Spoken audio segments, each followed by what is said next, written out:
Hello everyone and welcome back to episode 2 here on the channel. We are continuing work today on the 1954 Victoria Burgmeister V35. Last episode we diagnosed and dug into the bike trying to figure out why it wasn't supplying enough oil to the top end. This bike had been stored for a number of years in a private collection out west. And we figured out that the breather was improperly assembled. There was a number of different reasons, I think, that we're getting too much crankcase pressure, that being number one. We also found a ton of sludge at the bottom of the oil pan that we cleaned, and we're going to prep all of the covers, the front cover, the oil pan, the block, the bottom of the block, the front of the block, to get everything ready to go back together again. Got the oil filter cleaned out in the ultrasonic this morning and ready to go back in. I will be carefully putting on the mag body and all of the ignition components, and we'll be starting the motorcycle up again after refill it with oil, of course, and check a few other things and see if we have correctly diagnosed the problem and resolved the oil flow issue. So after thoroughly cleaning the front cover and the oil pan, front of the block, bottom of the block, I did determine why he had used so much RTV. It is because the cases just aren't in great shape on the mating surfaces. There's a lot of gouges, there's a lot of pitting. Somebody definitely tried to remove the front of the engine with a screwdriver or a chisel or something at some point in this motorcycle's life. I could try a paper gasket, but I don't think it's gonna work. So what I'm going to use is a very small amount, and the correct amount, of Permatex Ultra Gray. That's 82194 is the part number for this particular gasket that I'm gonna be using. And like I said earlier, I hate using this stuff unless it's absolutely necessary. We are not going to use nearly the amount that he used on the top end of the engine or anything else. It only needs a small amount in order to seal. It's like glue, more is less, and more sometimes doesn't work at all. So let's get these cleaned up. I'm going to clean them up with brake cleaner on a rag and completely clean all the mating surfaces, make sure every bit of old gasket and oil is gone, and we'll get this put back together again and refilled with oil. One product I will tell you guys about is Simple Green Heavy Duty Foaming Barbecue Degreaser and Grill Cleaner. I use this a lot here in the shop. You can pick it up at Home Depot or Amazon. It works very well for cleaning. If you've ever done an airhead rear main seal, you know what kind of congealed asbestos pudding awaits you in the bell housing of the block, in between the gearbox and the block. Once you pull everything out, you spray this on there, you let it sit, you agitate it. I sprayed off a little bit of brake cleaner in a well-ventilated area, and everything really loosens up nicely and comes off. My lift is just coated in a film of oil from doing all of this for the past day. So I'm going to get the lift cleaned up a little bit with this, and we will get everything a bit more organized before we start cleaning everything for final assembly. Okay, so I've got everything laid out here to reinstall the oil. I'm not even gonna call it a filter. This is more like an oil screen. It's for catching big chunks. This isn't gonna do a whole lot of particulate filtering, which it says in the manual from what my sister translated and I found elsewhere online, is that you should drop the pan, clean out the pan, and clean the filter out every 5,000 miles. That's a lot of work every 5,000 miles, but I'm wondering how many of them were actually ever done. I'm gonna guess few to none. It's back when labor was cheap and parts were expensive, and now, well, everything's expensive. So what we're gonna do is get this all set up here like I showed earlier in the last video. This goes like this, filter goes in there, top hat goes on here. You got a washer that goes just like that, and then the nut goes on top. So we're gonna get this up in here. Another thing before I get started, I'll show you is another one of the lights that I really like. Again, from Snap-on. I might have a little bit of a problem, but that's okay. It helps me do my job day to day in a much more efficient and correct manner. Everything, the easier you can make it on yourself, the better of a job you're going to do. Whether you're in your garage, your professional shop, the side of the road, you name it. So this is the folding light. It's got a front-facing LED, a back-facing LED. You can turn them both on, both off. It's got a light on the front like a flashlight. And this is part number Echo Charlie Alpha Romeo Delta 062. So, great light. And I will share, these are my favorite extensions from also Snap-on.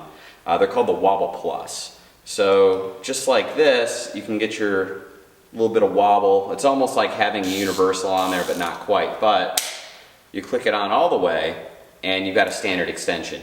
Works great for both. I have them both in 1/4 inch and 3/8 drive. I actually had my 100th anniversary 1/4 inch drive master set. All the extensions swapped out with Wobble Plus the day I bought it. I can't say enough good things about them. I have never broken one. I don't think they're any weaker. If you break one, you probably were doing something you shouldn't have been doing with it. Probably using that on impact, which I do a lot, and I haven't had any issues yet. So let's get the oil filter reinstalled here. So just gonna kind of feel for the tube. I already checked to make sure there was no O-ring or anything I was missing or going to need when installing it. There isn't. I checked online, I checked in the manual, I checked in here to make sure there was nothing in there already. And there is a torque spec on it. I will be torquing that up here in just a moment.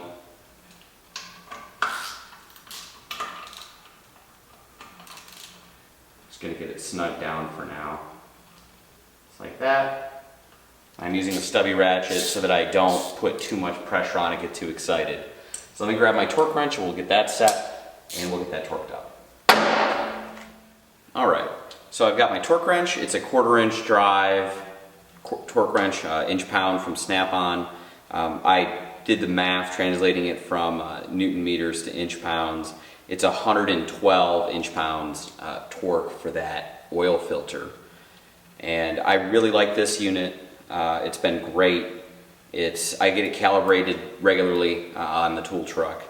You know, there's a lot of less expensive options out there, but when it comes to high precision stuff on vintage motorcycles, cars, aircraft, bicycle components, whatever you're trying to do that's below 15 foot-pounds, you should really buy yourself a real 1/4 inch drive, you know, inch-pound specific low torque wrench. So here we've got everything set up. I'm just gonna go put this on here. On the nut. That's it. It's all set. I'm going to put a mark across it just to make sure, because we're going to be dropping this pan again after a few more running miles and clean out everything again, because I'm also not convinced that all of the sandblasting media or whatever they did to blast this engine is out of here yet.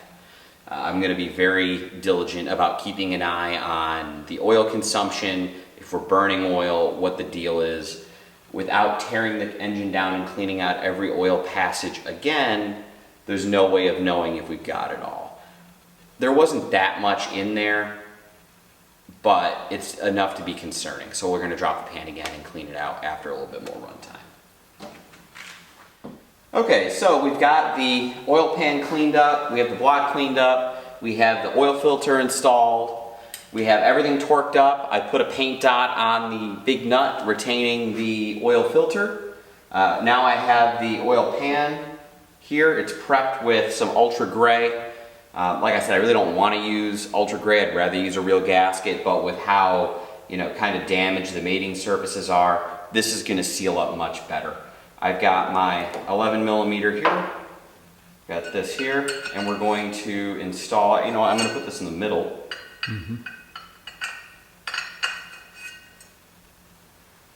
Here.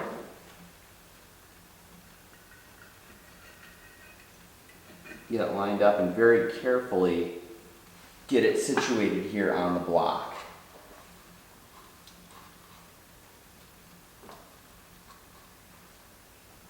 Just like that. I'm going to get another one started over here on the other side.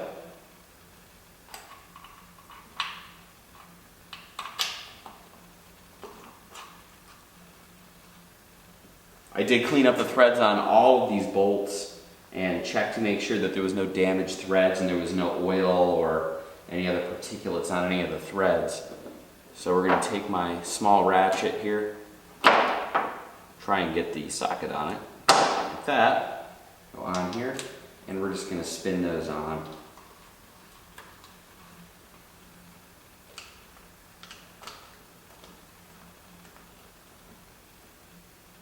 We're going to do that in a cross pattern, going from here to here. I'm not torquing them yet. The manual did not list a torque spec for any of these oil pan bolts. So I'm going to start with what they do for BMW for a /2 oil pan and kind of go from there. And if it feels like it's going to be too much, we'll stop. If it doesn't feel like it's enough, we'll go around and torque them. I'm also going to torque them in stages. I'm going to start with about 30% of the final torque number, and then I'll go to 60%, and then I'm going to go right up to 100% of what I think it's going to be if it feels correct. So we'll get the rest of these bolts installed, and we'll get back to when we torque these bolts up. So before I get to reinstalling the front cover, I sat down and really looked at the condition of the seal that was already in the bike, and I really don't like installing anything back on the bike again without a fresh seal. I measured the seal. It is get this right, the seal was a 32 by, I measured the front of the crank here, 32 by 20 by 7. And that sounded familiar to me. And it turns out that's the exact same seal that was used in a BMW, slightly different style with a felt front, but it's completely serviceable, and for all intents and purposes it's the same seal. This is a cam seal for a /7, an early /7 that used a larger diameter cam than the later bikes. You'll remember the little blue seals that are on the later Airheads. So this seal is a brand new L-ring seal that I had in stock here at the shop, and it measures up perfectly, and we're going to be installing this instead of the old seal here that I ended up damaging getting the seal out of the front cover. It's probably for the best. So we're going to get this all prepped. We're going to get this ready to install. Afterwards, I'm going to put it on after I put the front cover on because I have to heat this front cover up in order to get it over the bearing and install back on the front of the motor, and I don't want to risk damaging the seal with the torch while I do that.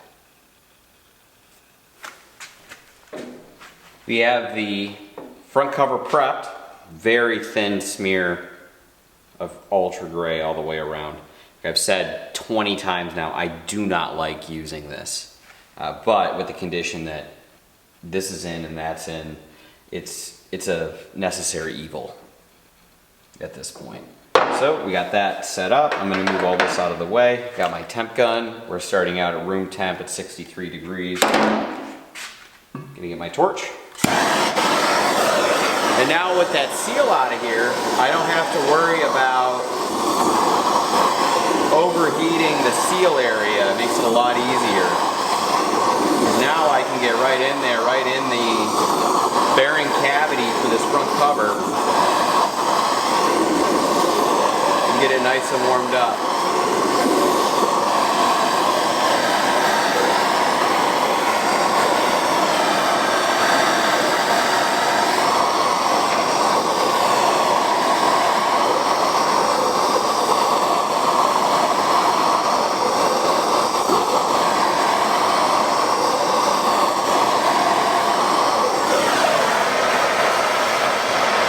We're getting there.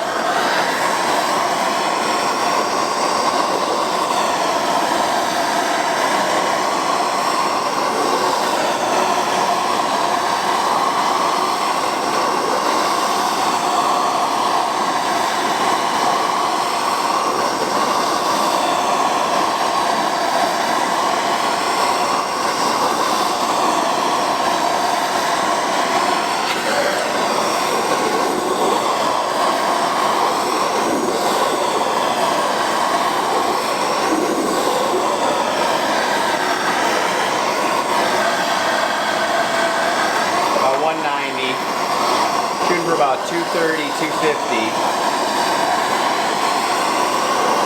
Because that's what it took to get it off safely.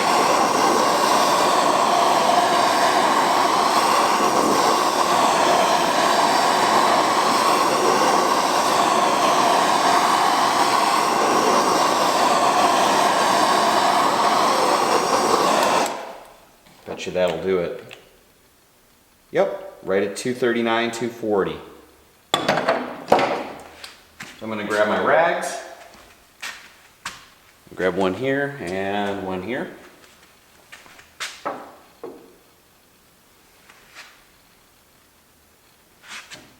Try not to burn myself.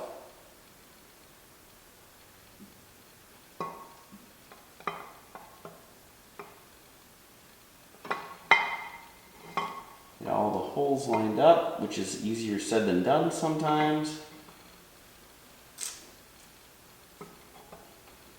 And I mentioned it's hot, because it's hot.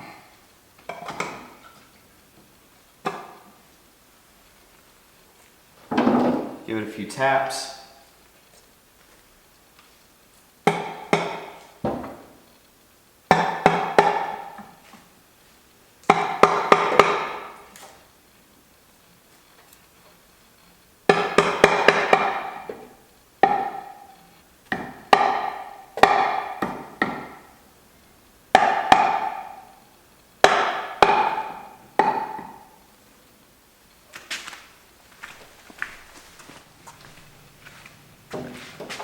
We have our new seal. We have a little bit of oil. And just a teeny tiny bit. You don't need a lot. I don't like putting these type of seals into a casting like that dry. I'm going to give it a little bit of oil on the inside as well. There's a lot of schools of thought with this. You know, let it bed in, don't let it bed in, put it in wet, put it in dry. I'm going to say do whatever makes you feel good, because that's, in the end, you're going to be the one that deals with it one way or another. So do it in the way that you see fit. So this, I don't have the proper seal driver for it, but I do have a 24mm deep socket that is the exact right size. So I'm going to use that to push this seal in, just like that. And we're in. Not a whole lot of drama there. I'll take that as a win. Okay, we got the mag body prepped. We got the rotor prepped. We have our keyway. The keyway is situated facing down, which makes things a little bit more interesting trying to get them on. Shouldn't be that big of an issue. So I'll put the keyway on. That locates the rotor and makes the rotor, not the rotor matters where it's really situated. It just makes it so that the rotor doesn't spin on the shaft. You guys may know on a BMW airhead or a /2 in earlier, it's a taper fit, where you really want to have that perfectly clean. You want to have this perfectly clean. I clean it with electrical contact cleaner. You want to put it on there and torque it down to spec. With this, we're still going to torque it to spec on the rotor nut, but we're not going to have to worry about having it immaculately clean.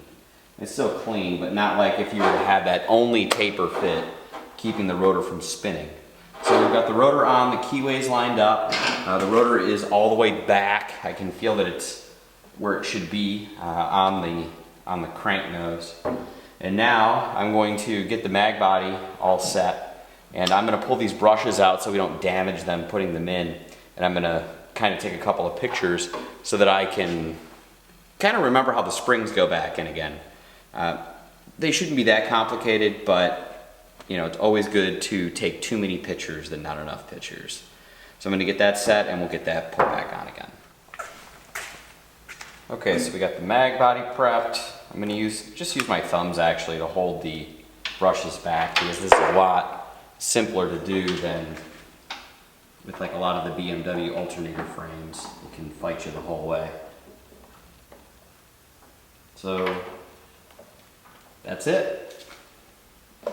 And that's all mounted up. I'm going to use my peen marks that I made on the other side here, on the front cover and the starter, or I'm sorry, in the mag body, and get that lined up. I'm going to get these 3 bolts started, and we'll get those all lined up and tightened up, and then we'll get the rebuilt advance mechanism back on the front of the motor again, and we'll be pretty much ready to test fire it and see if we're getting oiled at the top end. So here's another tool review, we'll say, while I'm doing this job. If you guys like it, let me know. If you don't like the tool reviews, also let me know. I love my tools. Probably one of my favorite parts of the job is getting to use my growing and quite large collection of hand tools. So this project here, putting the mag body back on again, I've got this short 11mm bolt. Get the 11mm shallow socket out. It's not going to work out. It's too shallow, the bolt's too short, that's too deep, and I can't get it to go and get started. So Snap-on has these mag adapters in 2 different lengths. You can see here short and long. If you take the long one, put it in here, not only does it hold it, but it keeps it at a proper depth. That's very useful. That is part number Tango Mother X-Ray Mother 17 for that one. And then I think the 17 is just the length. But these are awesome, and this whole set has just been absolutely fantastic. These are what I was saying earlier. I had everything replaced with Wobble Plus when I bought the set, and I use these all day. And I can't imagine now working without the Wobble Plus socket extensions. If you're thinking about it, getting a set, or you need a set of good extensions, it does make a big difference in what you buy and how it's equipped and how it's made here. And I also really do like that they all have knurling on the base so that you can spin it much easier. I also have the ratchet spinners. I mean, these are great. I have the spinners that go in between the ratchet and the extension or the socket. They work really well too. But these are just nice to have, you know, if you just need to grab something and get it out. Okay, so we got the mag body located with the peen marks. We have everything torqued up. We have everything marked. One thing I'm going to show you guys is this is very similar to a /2 BMW. And I get a lot of them in the shop where they didn't exactly have the advance located. There's a tab that is on the advance and there's a notch in the cam nose. And people try and tighten these things down without making 100% certain that the cam and, the crank nose, and they tighten them down, and you don't need to reef on these things. You just need to tighten them up. You don't need to torque them too much. This is an open end wrench. I'm really not, I'll move the crank a little bit, and that's all you really need. You do not need to Hulk strength, tighten this thing down. Nothing on the front of this motorcycle needs to be that tight. I see it all the time. People tighten the hell out of these things. I'm having a hard time getting them off, and they end up paying for it in the end in shop labor and, you know, a lot of extra parts that if they just not tighten the hell out of it, it wouldn't have mattered. So this is all set. We're going to get this all hooked up. I'm going to get these wires hooked up, and then I actually refilled the bike already with oil. It's not very interesting. I did not video it. I use Valvoline VR1 40 weight, straight 40 weight, non-synthetic oil, high in zinc, high in ZDDP. That's what these motors really like. Any of these flat tappet engines really like that. You know, for airheads I use 20W50 and /2s, again, straight 40 weight. Alright, so before I start this, I'm going to put some brake cleaner on a rag and clean the exhaust. Because we all know that if you forget and you start the bike up and you've got your fingerprints all over it, it'll forever be burned into said exhaust. So you polish it out. So before I start a bike like this that has absolutely pristine exhaust, really any bike, I make sure to take brake cleaner on the rag and give them a good wipe down. It's easier to do now and take the precautionary measures than it's going to be to try and polish out these exhaust pipes at a later date. Alright, so we've got the engine full of oil. I've checked twice just to make sure.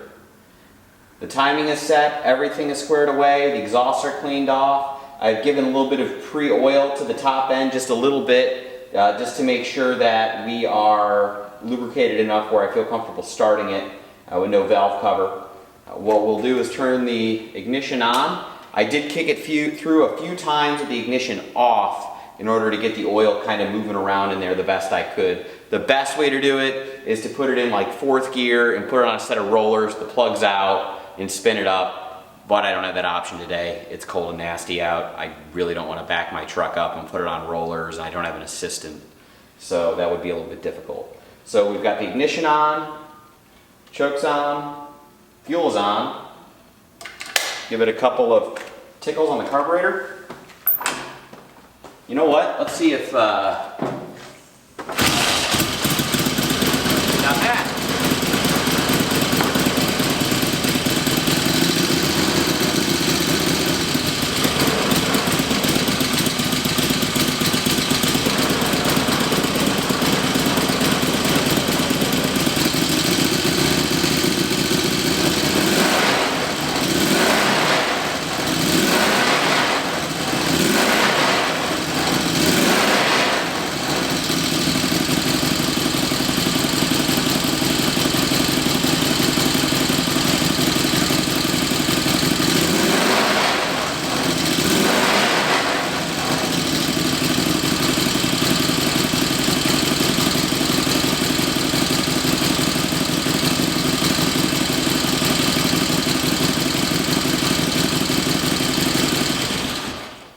Alright, excellent. That appears to have solved our oiling issue. I'm getting oil out of the top end here, a whole lot more than we were. Imagine it'll get better the more I run it. I don't really want to run it for too long without a fan on it. Even running these bikes for a short period of time on the bench, that's fine. The fact that we started by hand, pretty great. I'm pretty proud of that. This bike is very well done. The gentleman that built it definitely took a lot of care when he originally assembled it. He kind of just did it to 90%, and we're kind of taking it that last 10% that takes 90% of the time. So as of today, we've resolved the oiling issue. The bike runs fantastic. It needs some final tuning. We are not going to have to tear the engine down as of yet. I'm going to run it for a little while on the bench with the fan on it, and then drain the oil again and see where we're at. So it might take one more adjustment or two, but I'm pretty happy with it at the moment. So thank you guys very much for tuning in for the second episode. And tomorrow we'll start digging into the drivetrain. We'll start to make sure that all of the wheel bearings are free, the gearbox is correctly set up. I did change the oil in it. It has the correct amount of oil and the correct oil in it. We'll start to pull the fork apart. And maybe not tomorrow, maybe the next day, we'll pull the fork apart and check everything there. A lot of the rubber is deteriorating already just from age. The rubber's coming apart. Same stuff you find with any motorcycle that's sat for a couple decades. So thanks again, everybody, for tuning in, and check back for the next episode. Thanks.